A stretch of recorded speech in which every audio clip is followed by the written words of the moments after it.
কলকাতায় বঙ্গবাসী কলেজ আজ সকাল থেকে বিভিন্ন জায়গায় আমরা দেখলাম বিজেপি প্রার্থী তাপস রায় তাকে গো ব্যাক স্লোগান, বঙ্গবাসী কলেজের সামনেও তাকে ঘিরে গো ব্যাক স্লোগান। দেখুন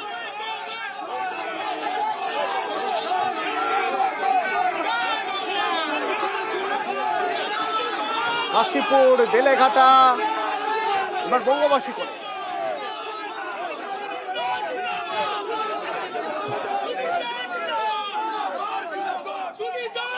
সেখানে ছিল আমার সহকর্মী ভেঙ্কটেশ্বর। কি হয়েছিল সেখানে, একটু যদি মানে ঠিক তখন কি হয়েছিল?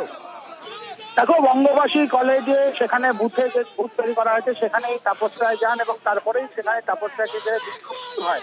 সেখানে শান্তিপূর্ণ ভোট হচ্ছে এবং যেখানে অভিযোগ হচ্ছে যে তাপস রায় সেখানে মহিলাদের দিয়ে প্রস্তুতি ভোট করানোর জন্য বুথে ঢুকেছিলেন, এই অভিযোগ কিন্তু করেন তৃণমূল কর্মী এবং তারপরেই তাকে ঘিরে বিক্ষোভ এবং তাপস রায়কে লক্ষ্য করে গো ব্যাক স্লোগানও দিতে দেখা যায়।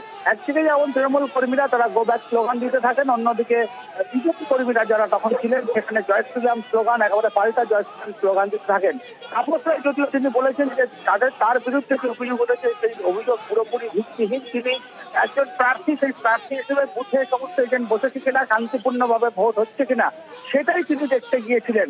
এই কেন্দ্র করেই একেবারে তাপস রায় সেখানে যাওয়াকে কেন্দ্র করে উত্তেজনা ছড়িয়ে পড়ে। সেখানে বিশাল পুলিশ বাহিনী আসে, কিউআরটি টিম আসে, তারপরে সেখান থেকে উত্তেজনা সেখান থেকে থামানো হয়। যদিও আমরা দেখেছি যে সকাল থেকে বিভিন্ন জায়গায় তাপস রায় যাওয়ার পর থেকেই সেখানে তাকে ঘিরে বিক্ষোভ দেখানো হচ্ছে, গো ব্যাক স্লোগান দেওয়া হচ্ছে এবং শেষ পর্যন্ত বঙ্গবাসী কলেজের বুথে তাপস রায় যাওয়াতেও সেখানেও উত্তেজনা ছড়ায় এবং তৃণমূল কংগ্রেস কর্মীরা তাপস রায়কে ঘিরে বিক্ষোভ দেখান এবং গো ব্যাক স্লোগান দেন।